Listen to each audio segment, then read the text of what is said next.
মৰমৰ ছাত্ৰ ছাত্ৰীসকল, আজি মই ক্লাছ 10ৰ অসমীয়া ব্যাকৰণৰ অতি প্ৰয়োজনীয় এটি বিষয় আলোচনা কৰিবলৈ আগবাঢ়িছো। তোমালোকৰ অসমীয়া ব্যাকৰণ থকা সন্ধি সম্পৰ্কে মই এতিয়া মই বৰ্ডত আলোচনা কৰিম। আশা কৰিছো তোমালোকে মোৰ লগত সহযোগিতা আগবঢ়াবা। সন্ধি, তোমালোকে আগত অসমীয়া ব্যাকৰণ পুথি সন্ধি সংজ্ঞাৰ সম্পৰ্কে তোমালোকে জ্ঞাত বা জানা হলেও মই পুনৰ ইয়াত মই লিখি দিছো, ওচৰা ওচৰিকৈ থকা শব্দ বা পদৰ প্ৰথমটোৰ শেষ বৰ্ণ আৰু দ্বিতীয়টোৰ প্ৰথম বৰ্ণ মিলনকে সন্ধি বোলে। ইয়াত আমি এটা কথা স্পষ্ট পাইছো, দুটা শব্দ ওচৰা ওচৰিকৈ থাকিব লাগিব।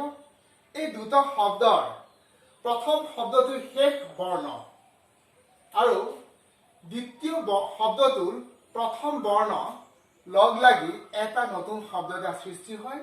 এই শব্দটোকে আমি বা এই বৰ্ণৰ মিলনকে আমি কি বুলি কোৱা হয়? সন্ধি বুলি কোৱা হয়। মই এই দুটি উদাহৰণ ইয়াত দেখা দিছো, যেনে সীমান্ত, সীমান্ত। ইয়াত আমি প্ৰথম কথাটো হ'ল সীমা আৰু অন্ত, দুটা শব্দৰে এটা নিজস্ব অৰ্থ এটা বহন কৰে বা আছে। সীমা বুলি ক'লে নিজৰ অৰ্থ এটা আছে, অন্তটো এটা নিজৰ অৰ্থ এটা আছে। এতিয়া সীমা এই মূল শব্দটোৰ শেষ বৰ্ণটো হৈছে আ। আমাৰ ইয়াত স্বৰবৰ্ণ আটো ইয়াত সোমাই আছে, স্বৰবৰ্ণ আমাৰ যিটো চিহ্ন এইটো সোমাই আছে। গতিকে প্ৰথম শব্দৰ শেষ বৰ্ণ হৈছে আ আৰু দ্বিতীয় শব্দৰ প্ৰথম বৰ্ণটো হৈছে অ। এইটো একোটা স্বৰবৰ্ণ হয়। গতিকে এই আমি দুটা স্বৰবৰ্ণ লগ লাগি আ আৰু অ, দুটা স্বৰবৰ্ণ লগ লাগি আমি এটা নতুন স্বৰবৰ্ণ এটা পাইছো বা নতুন ৰূপ এটা পাইছো, সেইটো হৈছে আ। এইকাৰণে ইয়াত সীমা অন্ত, সীমান্ত। গতিকে ইয়াত মা মত আকাৰে মা, ইয়াত মত আকাৰে মা, অ আৰু আটো মিলি পেলাই আমি আ বৰ্ণ এটা ৰৈছেগে, এই কথাখিনি ইয়াত দেখুৱাই দিয়া হৈছে। আনহাতে প্ৰতি, ইতি, আমি প্ৰতিটো এটা অৰ্থ আছে, ইতিৰো এটা অৰ্থ এটা আছে। দুটা অৰ্থপূৰ্ণ শব্দ লগ লাগি আকৌ নতুন শব্দ এটা সৃষ্টি হৈছে প্ৰতীকী। গতিকে ইয়াত প্ৰতি বুলি কওঁতে আমাৰ ইয়াত শেষ বৰ্ণ হৈছে হস্ৰ ই আৰু দ্বিতীয় শব্দটোৰ প্ৰথম বৰ্ণটো হৈছে হস্ৰ ই। গতিকে এই দুটা শব্দ লগ লাগি হস্ৰ আৰু হস্ৰ দুটা লগ লাগি দীৰ্ঘই প্ৰত্যয় বা দীৰ্ঘই শব্দ এটা বা বৰ্ণ এটা সৃষ্টি হৈছে। গতিকে ইয়াত আমি প্ৰতি, ইতি, গতিকে ইয়াত হস্ৰ ই আৰু ইয়াতো হস্ৰ ই, দুটা হস্ৰ ই লগ লাগি ইয়াত দীৰ্ঘ ই সৃষ্টি হৈছে বা বৰ্ণটো সৃষ্টি হৈছে। গতিকে ইয়াত প্ৰতি, ইতি বুলি ক'লে ইয়াত নতুন শব্দ এটা আমি পালো, প্ৰতীতি। আমি এনেকৈ আমি কি হয়, প্ৰথম শব্দৰ শেষ বৰ্ণ আৰু দ্বিতীয় শব্দৰ প্ৰথম বৰ্ণ লগ লাগি সৃষ্টি হোৱা শব্দটোকে কোৱা হয় সন্ধি। অসমীয়া ভাষাত সন্ধি আমি তিনি প্ৰকাৰ পোৱা যায়। অৱশ্যে এই তিনি প্ৰকাৰ সন্ধি সংস্কৃত ভাষাটো একেই। গতিকে মূলতঃ সংস্কৃত ভাষাৰ সন্ধি বুলি ক'লেও ইয়াত ভুল কোৱা নহয়। সন্ধি তিনি প্ৰকাৰ, যেনে স্বৰ সন্ধি, ব্যঞ্জন সন্ধি, বিসৰ্গ সন্ধি। গতিকে তোমালোকৰ পৰীক্ষাত এটা প্ৰশ্ন সদায় বাৰম্বাৰ আহে যে তলত দিয়া শব্দবিলাক সন্ধি ভাঙা। গতিকে আমি সন্ধি ভাঙিবলৈ যেতিয়া যাওঁ তেতিয়া শব্দখিনি আমি কি সন্ধি আছে সেইটো নিস্পষ্টকৈ আমি ধাৰণা কৰি ল'ব পৰা হ'ব লাগে। তেতিয়াহে আমি এই শব্দটো কি সন্ধিত সোমাইছে তাক আমি উলিয়াই পেলাই বা উলিয়াই লৈ তাক আমি ভাঙিব পাৰিম। এতিয়া আমি সন্ধি তিনি প্ৰকাৰ সম্পৰ্কে আমি আলোচনা কৰিম। পোনপ্ৰথমে আমি স্বৰ সন্ধিৰ সম্পৰ্কে আলোচনা কৰিছো।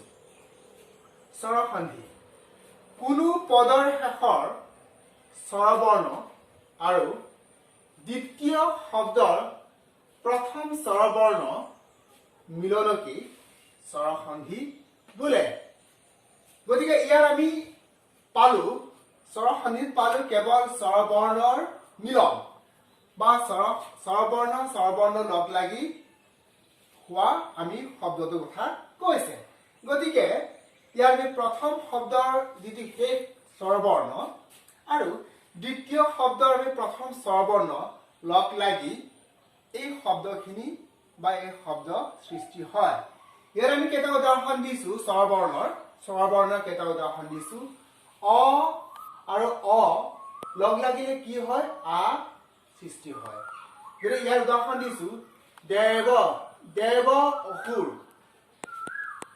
অসুৰ ইয়াৰ নতুন শব্দ এটা পাইছো দেৱাসুৰ সৌৰ অংগ নতুন শব্দ এটা পাইছো বা দুটা শব্দ লগ লাগি নতুন শব্দ এটা সৃষ্টি হৈছে সৌৰাংগ গতিকে ইয়াত এটা কথা আমি মন কৰিব লাগিব দেৱ বুলি কওঁতে ইয়াত পিছত আমি একো নাই কিন্তু পদান্ত অ এটা ইয়াত যুক্ত হৈ আছে বা উচ্চাৰিত হৈছে আমি চকুৰে নেদেখো কিন্তু আমি স্বৰবৰ্ণ এটা ইয়াত উচ্চাৰণ হৈ আছে পদান্ত অ পদৰ পিছত অবৰ্ণ এটা বা স্বৰবৰ্ণ এটা উচ্চাৰণ হৈ আছে এই কথাকেইটা ইয়াত আমি দেখুওৱা হৈছে বা আমি গম পোৱা যায় গতিকে দেৱ বুলি কওঁতে আমি ইয়াত আমি অবৰ্ণটো উচ্চাৰণ হৈছে গতিকে এই অবৰ্ণটো হৈছে এইটো আৰু পিছৰ শব্দটো অসুৰ শব্দটোৰ অটো প্ৰথম শব্দ মানে এইটো হৈছে এইটো দুটা অবৰ্ণ লগ লাগি আমি আ বৰ্ণ এটা ইয়াত সৃষ্টি হৈছে গতিকে ইয়াত আমি কি হলগে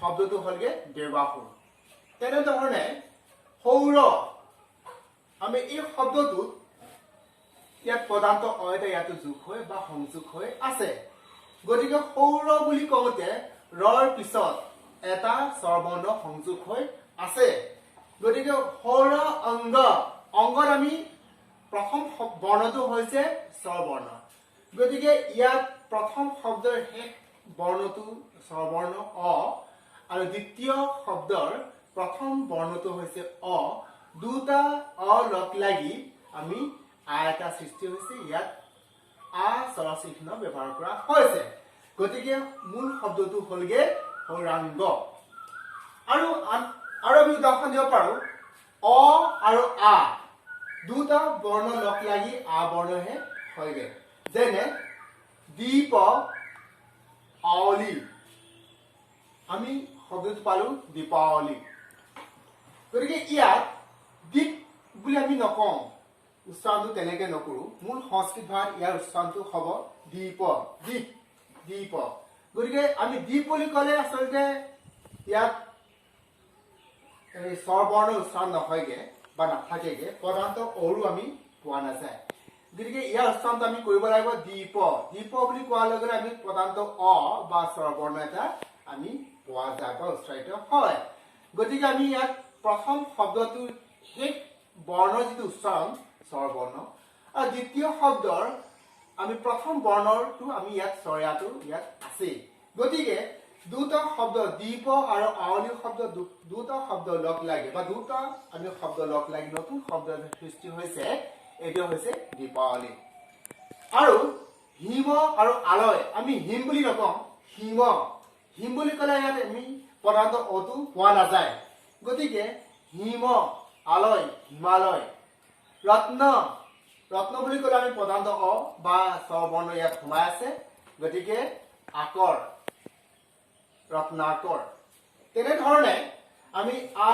বৰ্ণ আৰু আ বৰ্ণ লগ লাগি আ বৰ্ণ হয় আ আৰু আ বৰ্ণ হয় গতিকে অনাৰ্য গতিকে কি পালো আমি অনাৰ্য কাৰণ ইয়াত যিহেতু প্ৰথম শব্দৰ শেষ বৰ্ণটো আমাৰ কি হৈছে আ বৰ্ণ সোমাই আছে আৰু দ্বিতীয় শব্দৰ প্ৰথম বৰ্ণটো আ বৰ্ণ সোমাই আছে দুটা আ মিলি পেলাই আই হল গতিকে অনাৰ্য শব্দটো সৃষ্টি হৈছে আশয় গতিকে শব্দটো সৃষ্টি হল মহাশয় গতিকে এনেধৰণে আমাৰ সংস্কৃত ভাষাত মূল সংস্কৃত ভাষাত বহুতো আমাৰ সন্ধি এনেধৰণে নতুন শব্দ সৃষ্টি কৰাত সহায় কৰিছিলে বা সৃষ্টি হৈছিলে অসমীয়া ভাষাটোত এনেকৈ এই শব্দবিলাক মূল সংস্কৃত ভাষাৰ পৰাই এতিয়ালৈকে অসমীয়া ভাষাটোত এই শব্দবিলাক প্ৰচলিত হৈ আছে আজিলৈ মই তোমালোকক আজিৰ সন্ধিৰ বিষয়টো ইমানেই সামৰণি মাৰিছো। মই পৰৱৰ্তী ভিডিঅ'ত মই সন্ধিৰ আন দুটা বিভাগ যেনে ব্যঞ্জন সন্ধি আৰু বিসৰ্গ সন্ধি সম্পৰ্কে মই আলোচনা কৰিম।